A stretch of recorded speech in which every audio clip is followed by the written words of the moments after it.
Good morning बच्चों, कैसे हैं आप सब। इंग्लिश में आज हम पढ़ेंगे एक फेबल। फेबल को हिंदी में दंत कथा कहते हैं, जिसमें मुख्य किरदार जो होते हैं, मेन कैरेक्टर्स जो होते हैं, वो अक्सर जानवर होते हैं और उसका पर्पस हमें एक मॉरल देना होता है, हमें एक सबक, एक लेसन देना होता है। ठीक है, तो जो आज हम दंत कथा फेबल पढ़ेंगे उसका नाम है the ant and the cricket. ये जो दंत कथा है, जो फेबल है, ये ईसप्स फेबल से ली गई है, जिसमें जो ओरिजिनल जो कहानी है उसका नाम है the ant and the grass hopper. तो ये उसी से लेकर एक पोम बनाई गई है। ठीक है, तो इसके एंड में जो एक लेसन है वो मैं चाहूंगी कि आप फिगर करें कि वो क्या है। ठीक है, तो आप सभी जानते हैं कि आंट क्या होती है। एन आंट इज चींटी, सब चींटी जानते हैं। और क्रिकेट मतलब होता है झींगर, सबने झींगर भी देखा हुआ है। ठीक है, तो इसमें एक चींटी और एक झींगर के माध्यम से हमें एक लेसन देने की कोशिश की गई है।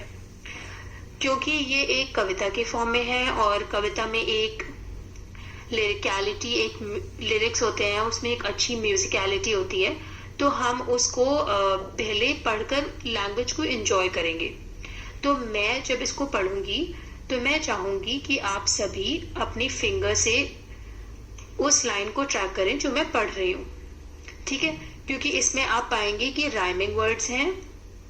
ठीक है, और कुछ ऐसी चीजें हैं जो हम सेंटेंसेस, अगर हम प्रोज में लिखेंगे तो हम इस तरह से नहीं लिखेंगे, लेकिन क्योंकि हमें राइमिंग रखना है तो पोम में हम इस तरह से लिखते हैं, कविता में हम इस तरह से लिखते हैं। तो कितनी बातें हमें ध्यान रखनी है कि इसका लेसन क्या है और ये कि हम इसको एंजॉय कर पाए। तो अब मैं पढ़ना शुरू कर रही हूँ। The ant and the cricket. Please finger track. A silly young cricket, accustomed to sing through the warm, sunny months of gay summer and spring, began to complain when he found that at home his cupboard was empty and winter was come. Not a crumb to be found on the snow-covered ground, not a flower could he see, not a leaf on a tree. Oh, what will become, says the cricket, of me? At last by starvation and famine made bold, all dripping with wet and all trembling with cold, away he set off to a miserly aunt, to see if to keep him alive he would grant him shelter from rain and a mouthful of grain. He wished only to borrow, he'd repay it tomorrow. If not, he must die of starvation and sorrow. Says the aunt to the cricket, I am your servant and friend, but we aunts never borrow, we aunts never lend. But tell me, dear cricket, did you lay nothing by when the weather was warm? Quoth the cricket, not I. My heart was so light that I sang day and night, for all nature looked gay. You sang, sir, you say? Go then, says the aunt, and dance the winter away. Thus ending hastily, lifted the wicket, and out of the door turned the poor little cricket. Folks call this a fable, I'll warrant it true. Some crickets have 4 legs, and some have 2. तो आपको इसमें कुछ समझ में आया कि ये किस बारे में है और क्या बात हो रही है? अगर आपने इसके बारे में कुछ आपको आइडिया लगा है तो आप उसे एक पेपर पर लिख सकते हैं।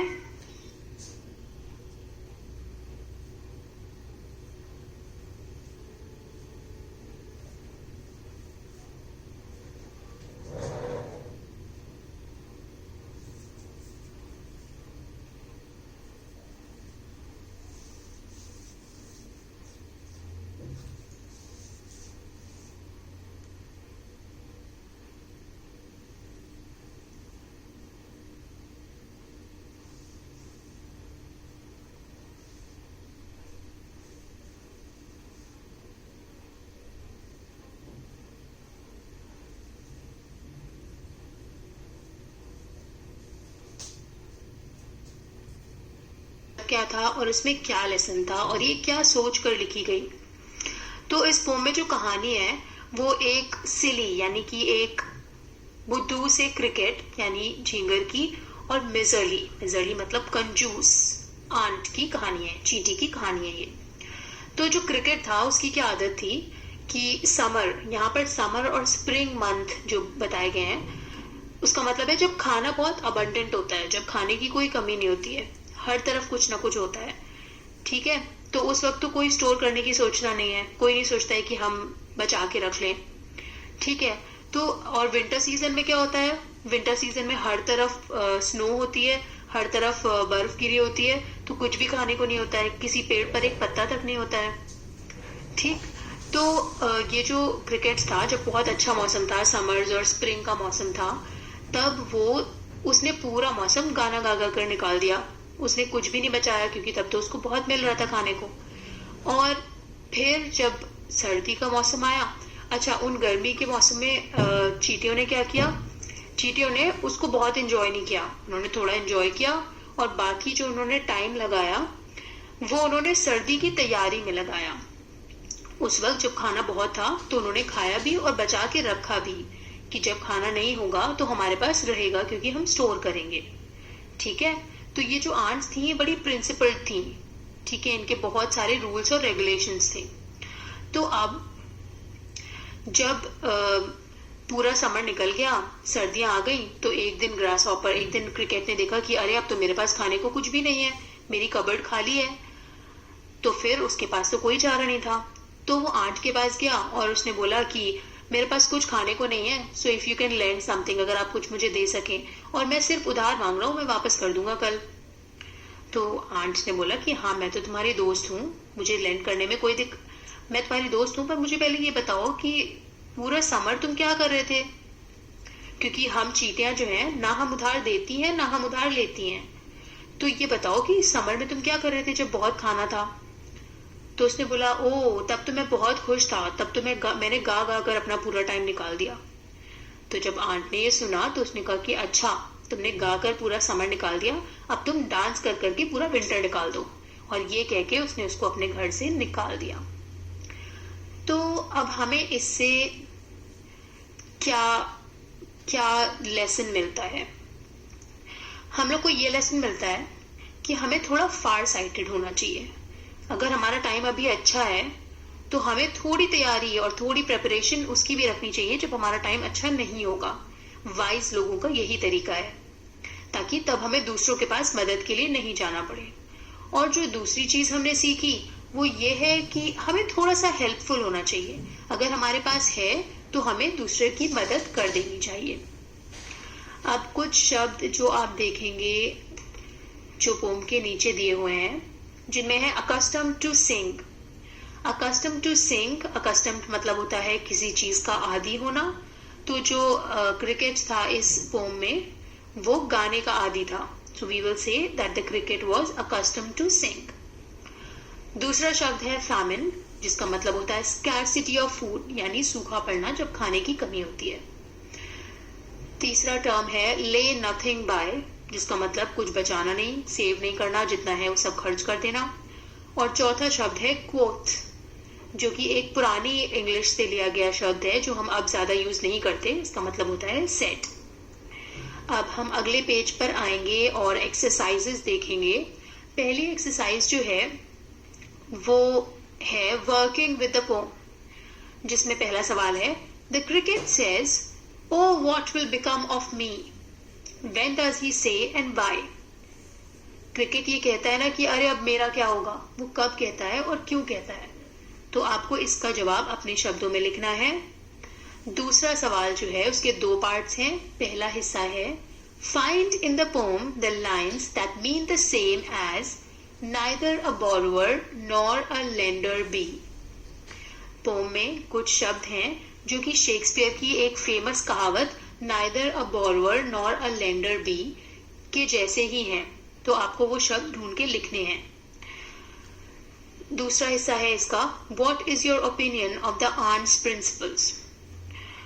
जो चींटियों का कायदा है कि ना ही हम कुछ उधार देती हैं ना ही हम लेती हैं, इसके बारे में आपका क्या कहना है, ये भी आपको अपने शब्दों में लिखना है। अब तीसरा सवाल है The aunt tells the cricket to dance the winter away. Do you think the word dance is appropriate here? If so, why? तो जब आंट क्रिकेट को अपने घर से निकाल रही होती हैं तो वो उनसे कहती हैं, अच्छा, you sang whole summer, now you go dance the winter away. तो वर्ड डांस यहाँ पर क्यों सही है? ठीक है, ये आपको लिखना है। चौथे सवाल का पहला हिस्सा है, which lines in the poems express the poet's comment? Read them aloud. अब इस पोम में कुछ लाइंस हैं जो कहानी के बाद की हैं, जो पोएट जिन्होंने पोम लिखी है वो उनका ओपिनियन है, ठीक है, वो उनके विचार हैं। वो लाइंस क्या हैं? ठीक है, जिसका दूसरा हिस्सा है right the comment in your own words. तो मैं इसमें आपकी मदद कर देती हूँ क्योंकि पोएट ने कहा है, जो पोएट हैं इन्होंने लिखा है, अगर आप आखिरी 4 लाइंस देखेंगे, आखिरी 2 लाइंस देखेंगे जिसमें लिखा है, folks call this a fable, I'll warrant it true, some crickets have 4 legs and some have 2. तो वहां ये कहना चाह रहे हैं कि लोग कहते हैं कि ये दंत कथा है, पर मुझे लगता है कि ये एक सच्ची कहानी है। बस फर्क सिर्फ इतना है कि कुछ क्रिकेट्स के 4 पैर होते हैं और कुछ क्रिकेट्स के 2 पैर होते हैं। तो 2 पैर वाले क्रिकेट को किसको कह रहे हैं? इंसानों को, क्योंकि कुछ इंसान भी ऐसा ही करते हैं।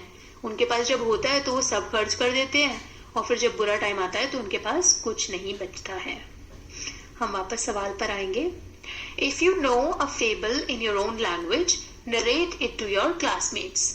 अगर आपको कोई दंत कथा मालूम है जो आपने किसी से सुनी हो या कहीं पढ़ी हो, तो वो आप, क्योंकि आप क्लास में नहीं है, तो वो आप अपने घर में सुना सकते हैं।